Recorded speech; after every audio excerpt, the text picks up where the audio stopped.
Scheme of assessment में क्या होता है कि आपको पता चलती है कि हमारा पेपर पैटर्न कैसा रहने वाला है। पेपर पैटर्न देखो, क्वेश्चन पेपर कंटेन्स 4 सेक्शंस। अब हॉट्स क्या है? हॉट्स इज लाइक आपको एनसीईआरटी अगर अच्छे से आपने पढ़ी है, मतलब ऐसा कुछ आएगा कि अच्छे से अपना जो सिलेबस है वो कवर तो किया है, लेकिन एंड मोमेंट में उसको इन चीजों पे ज्यादा ध्यान देना होता है। ये कोई नहीं आपको बताएगा, सिर्फ और सिर्फ यही पढ़ो। अब हम बात करते हैं कि पेपर क्या होने वाला है, कैसे होने वाला है, बिकॉज हमने बताया है कि योर पेपर इज हियर, तो पेपर तो वैसा ही देना पड़ेगा ना। अब देखते हैं विशाल सर ने आपके लिए क्या चीज रखी है अंदर। हेलो बच्चों, I hope you all are doing well. तो आज की वीडियो बहुत ही ज्यादा इंपॉर्टेंट होने वाली है क्लास 12 के बच्चों के लिए, बिकॉज ये वीडियो बहुत ही ज्यादा मतलब डिमांड में थी कि हमारे लिए भी मतलब ये पेपर हेयर वाली चीज क्यों नहीं आ रही, राइट। तो आज का जो आपको पता है कि आज यहाँ पे आप देख सकते हैं कि paper is here, most important questions 12 JK boss किस चीज का है, वो अगर हम बात करें वो आपके केमिस्ट्री का है। तो केमिस्ट्री की भी अगर हम बात करें, ये जो आपका मतलब मोस्ट इंपॉर्टेंट क्वेश्चंस जो है ये किसने दिए हैं? आपके प्यारे विशाल सर ने, ठीक है। यहाँ पे आप देख सकते हैं उनको। तो अभी लेकिन जो भी क्वेश्चंस हैं वो मैं आपके साथ डिस्कस करने वाला हूं। एंड आपको ये चीज भी पता होनी चाहिए, जब बायोलॉजी का पेपर था रिसेंटली क्लास 12 का, तो जो हमारी क्लास 12 की हरमुख सीरीज चल रही है ना, मोस्ट ऑफ द क्वेश्चंस उसी हरमुख सीरीज से जो आपको उमर सर और दाऊद सर ने पढ़ाए थे उसी में से आए थे, ठीक है। तो वो उन्हीं बच्चों को पता होगी जो हरमुख सीरीज से वीडियोस देखते हैं, जो लेक्चर्स देखते हैं, ठीक है। तो आज की इस वीडियो में हम केमिस्ट्री के बारे में बात करने वाले हैं, आगे को बाकी सब्जेक्ट्स की भी बात करेंगे, ठीक है। तो यही पेपर मतलब ऐसा ही पेपर आपको लगभग मिलने वाला है, बिकॉज विशाल सर ने, आपके प्यारे विशाल सर ने ये चीज दी है, ठीक है, प्रोवाइड करी है। अगर हम पहली बात करें, जो स्कीम ऑफ असेसमेंट है आपका, स्कीम ऑफ असेसमेंट में क्या होता है कि आपको पता चलती है कि हमारा पेपर पैटर्न कैसा रहने वाला है। पेपर पैटर्न देखो, question paper contains 4 sections, okay. तो जो आपका सेक्शन ए होगा, section A contains 10 objective type questions या multiple choice questions of 1 mark each, ठीक है। जो टोटल उसका वेटेज होगा वो होगा 10 मार्क्स, ओके। तो उसके बाद अगर हम सेक्शन बी की बात करें, सेक्शन बी में 9 very short answer type questions होंगे, जिनका 2 मार्क्स हर एक का वेटेज होगा। तो 2 into 9 आपका हो जाएगा 18 मार्क्स, और आपको वो आंसर करने पड़ेंगे 20 to 30 वर्ड्स में, ठीक है। तो अब अगर हम बात करें सेक्शन सी की, सेक्शन सी आपका रहने वाला है 9 शॉर्ट आंसर टाइप क्वेश्चंस, जिनका 3 मार्क्स ईच वेटेज होगा। एंड 3 into 9 आपका आ जाता है 27 मार्क्स, आपका यहां से आ जाता है, और वो आपको 100 to 150 वर्ड्स में आंसर करना पड़ेगा, ओके। तो अब अगर हम बात करें जो आपका सेक्शन डी रहने वाला है, सेक्शन डी में 3 लॉन्ग आंसर टाइप क्वेश्चंस होंगे, एंड उनका 5 मार्क्स ईच वेटेज होगा, मतलब 5 into 3 आपका आ जाता है 15 मार्क्स आपका टोटल उसका वेटेज होगा। And you have to answer that in 150 to 200 words, ठीक है। तो अब अगर हम और एक चीज यहां पे बात करें, यहां पे है the paper setter shall incorporate higher order thinking skills question, मतलब इन सिंपल वर्ड्स ये हॉट्स के क्वेश्चंस के बारे में बता रहे हैं। एंड वो हॉट्स के क्वेश्चंस जो है वो सिर्फ और सिर्फ, ये मैं पहले ही बता देता हूं, वो सिर्फ और सिर्फ ऑब्जेक्टिव्स में आ जाते हैं, एंड आपका जो very short answer type questions है उनमें आ जाते हैं। अब हॉट्स क्या है? हॉट्स इज लाइक आपको एनसीईआरटी अगर अच्छे से आपने पढ़ी है, मतलब ऐसा कुछ आएगा कि बीच में कुछ एनसीईआरटी से एमसीक्यू उठा के डाल दिया, ठीक है। तो ये तो इस चीज की बात होगी, मतलब जो भी यहाँ पे मेंशन्ड है वो मैं आपको अच्छे से डिटेल में बता रहा हूं।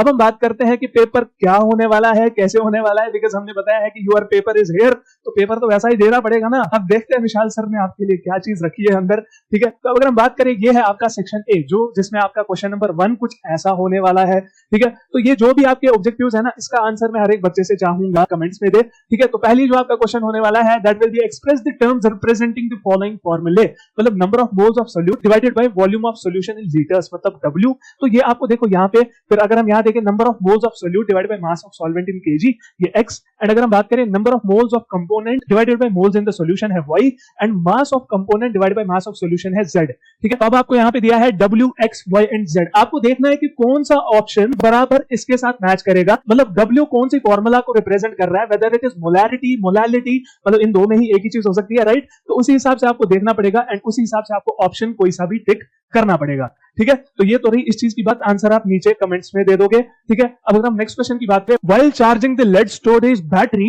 PbSO4 anode is reduced to Pb, PbSO4 cathode is reduced to Pb, PbSO4 cathode is oxidised to Pb, and PbSO4 anode is oxidised to PbO2, ठीक है। तो इसका भी आप नीचे कमेंट्स में आंसर बताएंगे। तो ऐसा कुछ पेपर होने वाला है, ऐसा कुछ आपका एमसीक्यू आने वाला है। अब हम एमसीक्यू को थोड़ा सा जल्दी बता देते हैं। According to Arrhenius equation, rate constant K is equal to AE raised to power minus EA divided by RT.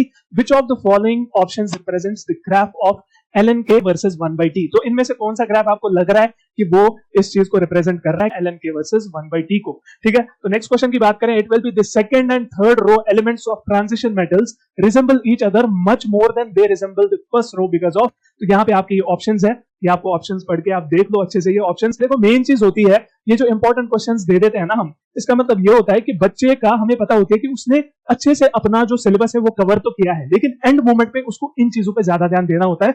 ये कोई नहीं आपको बताएगा सिर्फ और सिर्फ यही पढ़ो, ठीक है। मतलब ये चीज होती है कि बच्चे का पता होती है कि उसने अच्छे से पढ़ा होता है। अब कोई बच्चा ऐसा होता है जिसने कुछ भी नहीं पढ़ा होता है, उसको ऑब्वियसली यही चीजें तो फिर एंड में बचा देती है, ठीक है। तो अब अगर हम नेक्स्ट क्वेश्चन की बात करें, the correct IUPAC name of PTNH3/Cl2 है, इसका करेक्ट IUPAC नेम क्या लग रहा है आपको, इनमें से कौन सा होगा, ठीक है। तो इसका भी स्क्रीनशॉट ले लो। अब अगर हम नेक्स्ट की बात करें, match the column 1 with column 2 and mark the appropriate choice, तो इसमें आपको ये चीज दिया है, carbon tetrachloride, methylene chloride, DDT and freons. मतलब ये किन चीजों के साथ आपको यहाँ पे लग रहा है कि ये किन चीजों के साथ मैच होगा, और आपके ऑप्शंस यहाँ पे दिए गए होंगे आपके एग्जामिनेशन में। और नेक्स्ट की बात करें, यहाँ पे आपका CH3CH2OH can be converted into CH3CHO by, इसको हम किस चीज से कन्वर्ट कर सकते हैं उसका भी आपको यहाँ पे ऑप्शंस दिए गए हैं, ठीक है। तो इस चीज का भी स्क्रीनशॉट उठा लो। ये क्वेश्चन नंबर 7 है। अब अगर हम बात करें यहाँ पे, Cannizzaro reaction is not given by, इनमें से कौन सा आपको लग रहा है कि वो कैनिजारो रिएक्शन नहीं देगा, तो इनमें से कौन सा ऑप्शन आपको लग रहा है वो मुझे नीचे कमेंट्स में जरूर बता देना, ठीक है। तो अब अगर हम बात करें नेक्स्ट चीज की, वो है ये वाला question, match the column 1 with column 2 and mark the appropriate choice. तो कॉलम 1 में आपके ये दिए गए हैं एंड कॉलम 2 में आपके मतलब रिएक्शंस दिए गए हैं, तो इनमें से आपको कौन सा ऑप्शन सही लग रहा है नीचे कमेंट्स में जरूर बताइए,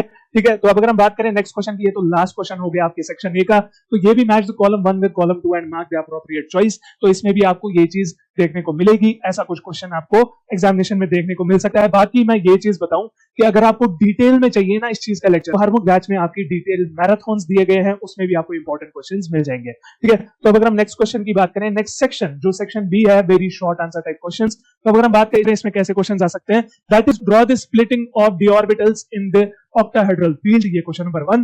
Why coordination complexes are colored and also discuss the magnetic properties of coordination complexes, इसका भी स्क्रीनशॉट उठा लेना।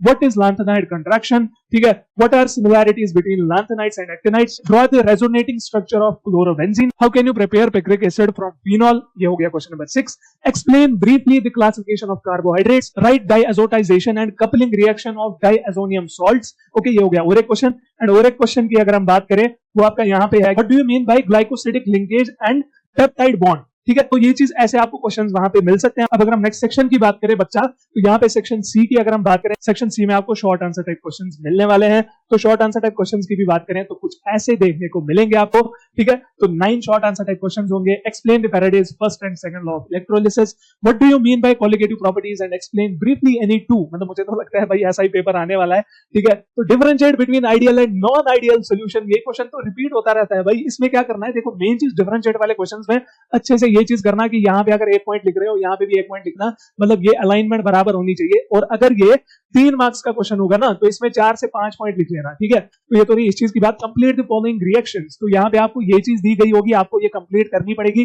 अपने आंसर शीट में अच्छे से, ओके। तो अगर हम और एक क्वेश्चन की बात करें, that is right the steps involved in the preparation of K2Cr2O7 from Na2CrO4 KMNO4 from K2MNO4, ठीक है। तो ये तो रही क्वेश्चन नंबर 5 की बात। Explain the structural isomerism in detail, question number 6। Question number 7 की बात करें, right any 3 methods of preparation of alcohols, okay. तो ये तो रही और एक क्वेश्चन की बात। तो अब अगर हम क्वेश्चन नंबर 8 की बात करें, that is describe the basicity of amines in detail, okay. तो ये तो रही क्वेश्चन नंबर 8 की बात। तो क्वेश्चन नंबर 9 कुछ ऐसा हो सकता है कि explain the structure of proteins, मतलब ये ऐसा भी, मतलब इनमें से ऐसा हम एक्सपेक्ट कर रहे हैं कि इनमें से मोस्ट ऑफ द क्वेश्चंस आपको पेपर में देखने को मिलेंगे, ठीक है। तो ये क्वेश्चन नंबर 9 की बात होगी। अब अगर हम नेक्स्ट सेक्शन की बात करें, that is your section D, मतलब जिसमें आपको लॉन्ग आंसर टाइप क्वेश्चंस देखने को मिलते हैं। तो अगर हम बात करें कैसे क्वेश्चंस होंगे, 3 क्वेश्चंस आपको मिलते हैं लॉन्ग आंसर टाइप में।